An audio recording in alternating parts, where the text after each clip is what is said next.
Hello Strength Matters, welcome to another episode of Whiteboard Wednesdays. Today's topic is agility. Phil, can you start us off? Okay, agility. So what is agility? Agility is the body's ability to move from one movement pattern to another with great ease and quickness. And I'll take that to just the higher level principles when we think of really advanced athletes or advanced activities. Agility is a constant flow state between tension, between extreme stabilizing and extreme mobilizing. So any surfer, skater, or gymnast, you're going to look at their world as they move through space as being able to change dynamically because they've mastered the skill of tension through stability and mobility.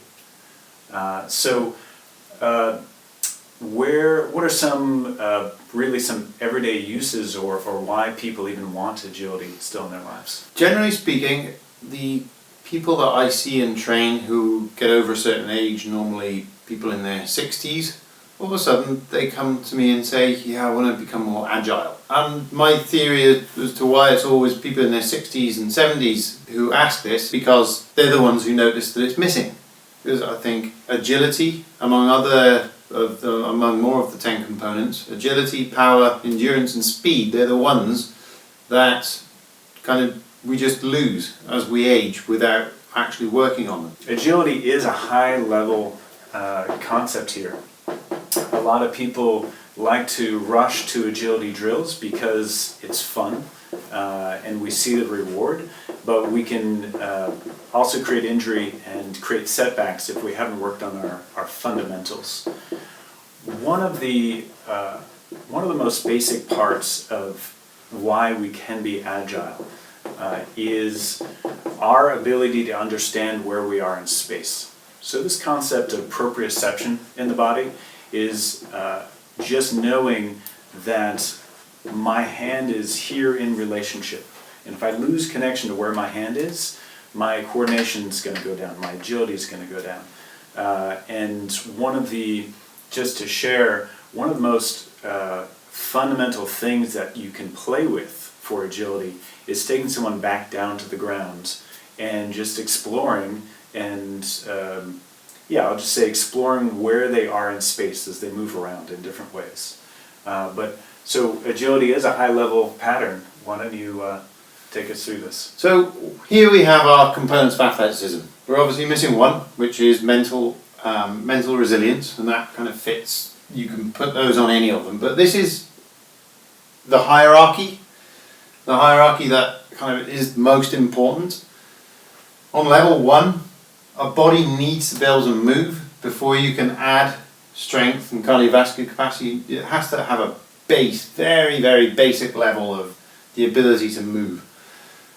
It's only after you've established movement and cardio and strength that then you can start applying the components of power, endurance, agility, speed. It's not to say though that you can't, so when we're talking about training somebody of a very low level, and we know that they are seriously deficient in their mobility, stability and balance, but yet they say have an endurance goal of, let's say, half a marathon.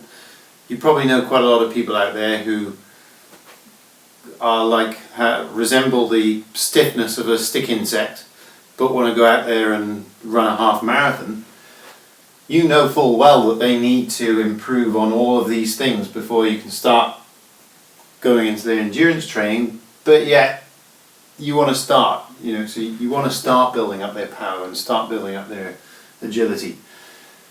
There is an agility continuum, so you can work on these things without already having all of these things established. So that's where the continuum comes into it. What would you say are at the top of the agility continuum? So great examples are going to be dynamically moving through space. High-level skaters, snowboarders, skiers, they're able to do aerials. And a lot of that depends on their ability to change or move from one pattern to the next when they're on the ground and launching off the ground. So we have that, we have gymnastics, we have parkour. So again, just this interesting flow state as they move around obstacles, over, under, through, jumping, vaulting, etc.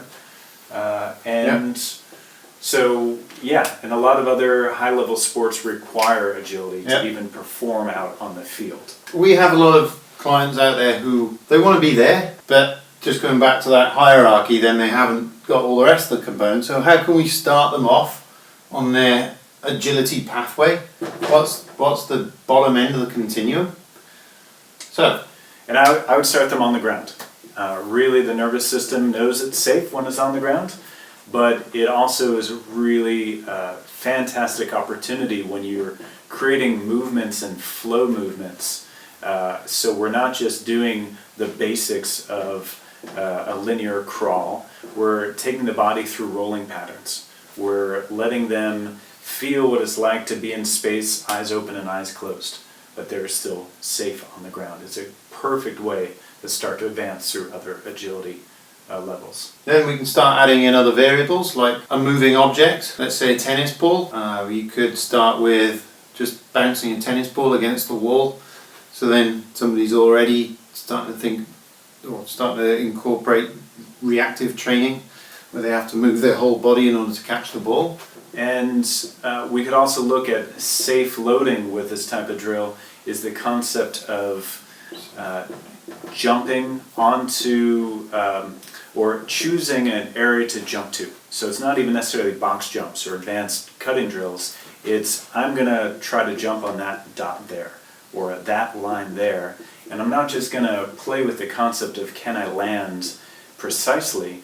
I can play with this principle of can I land softly? Can I land quietly?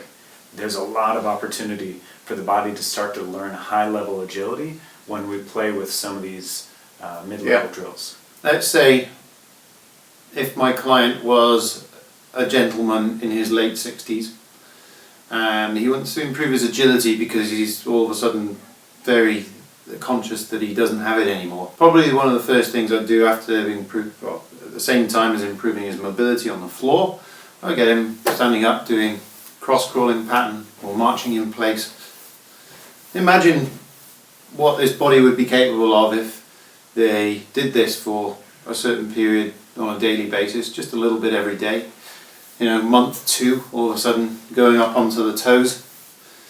Month 3, up onto the toes with a little skip. Month 4, a little skip with a change in direction.